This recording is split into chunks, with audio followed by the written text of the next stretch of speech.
So, what are we gonna do tonight, O.C.G?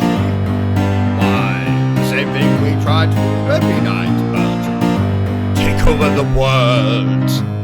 I mean, Twitch. Take over Twitch. Ladies and gentlemen, boys and girls, welcome to Obsessive Compulsive Gaming. I am the Obsessive Compulsive Gamer, joined once again by my faithful manservant / buck-totem Bertram, and this is my review for Chronos Before the Ashes. Now, my friends, Chronos Before the Ashes was released in 2020 and is the prequel to Remnant from the Ashes, a fantastic little game that released in 2019. If Remnant is Dark Souls with guns, then Chronos is Dark Souls without guns. Or just Dark Souls, I suppose. Another way of phrasing it is that this is the Peter Dinklage version of Remnant. That is to say, it is a smaller game. Oh, I'm very sorry. That's incredibly offensive. I meant to say that it is a midget version of Remnant. Yes, that's much better. So, what's Chronos all about? Well, I am so glad you asked, dear viewer. In Chronos Before the Ashes, you play as an unnamed male or female, but for the purposes of this review, I will refer to them as Rumpelstiltskin. So, as Rumpelstiltskin, you are on a quest to take down the dragon that is already dead at the start of Remnant. So, you don't have to be Albert Einstein to know what happens at the end of Chronos. Though, there is a nice little plot twist that I will not ruin for you here. You become the dragon. Oh, I'm sorry. I meant to say a nice plot twist that I will ruin here.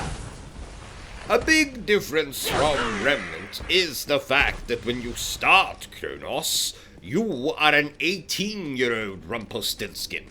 But every time you die, you will age 1 year. So, potentially, you could finish this game as a decrepit, senile, incontinent old man or woman, who instead of fighting enemies with a sword or axe, will instead use a Zimmer frame, or perhaps crutches, or even your own catheter bag. Speaking of combat, if Remnant's combat was akin to making love to a Playboy model eating cake, exciting, fast, messy, then Chronos combat is akin to making love to your wife. Boring. You're going to be fighting a lot of enemies that you'll recognize from Remnant. A few might have given you trouble in Remnant. Well, this is a chance to kill those bastards all over again. Think what they'll tell their friends. Not only did I get beaten up in one game, but then some little shit called Rumpelstiltskin obliterated me. They'll be the laughing stock of the cafeteria where this game's enemies socialize. Practicing social distancing, of course. That joke is going to age worse than Britney Spears' vagina. Yes. So, what else are you going to be doing in Chronos? Well, in a nutshell, exploring dungeons, fighting enemies, and solving puzzles. In fact, with the greater emphasis on puzzles and melee combat, I found this game very reminiscent of The Legend of Zelda, just without the chap in the fetching green tights, or the bloody awful motion controls. I'm looking at you, Skyward Sword. Regardless, the game features only 5 boss fights, as opposed to Remnant's 40. And the campaign will only take you 6 to 10 hours to complete, as opposed to Remnant's meaty campaign.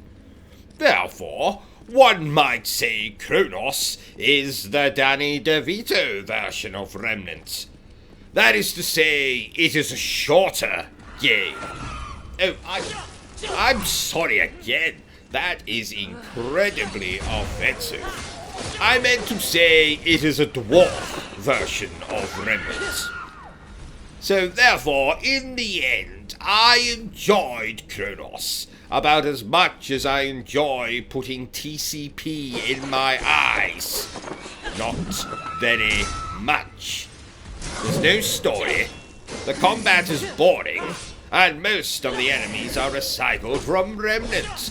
But, on the plus side, this is a much easier experience than Remnant. So all of you casual gamers out there have no excuse for not playing this game.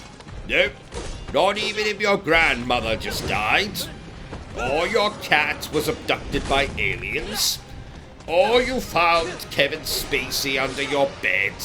There is no excuse to not at least give Chronos a try.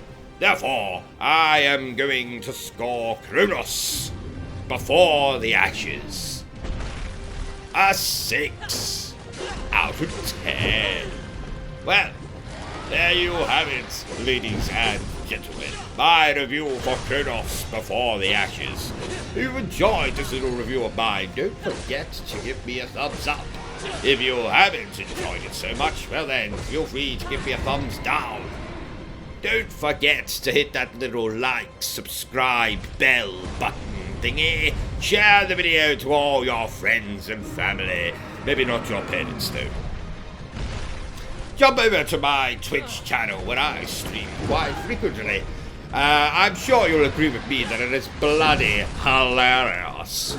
But remember the single most important thing, everyone, and that is to always stay obsessed with gaming.